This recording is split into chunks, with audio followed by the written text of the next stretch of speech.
maraming salamat, Twin Cotton, sa pinadala niyo na namang sapatos sa akin. Gusto ko lang ipakita kung ano yung syempre dahil makabayan ako.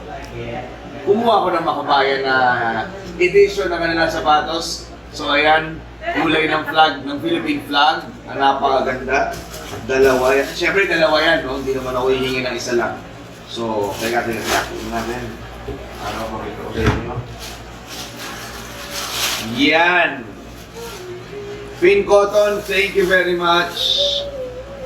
Napakagaan, no? Sobrang gaan. Tapos, ang ganda ng materyales, lalo na yung ilalim, gusto ko. Okay, maraming salamat. Twin Cotton, thank you! Mabuhay kayo! Bye-bye!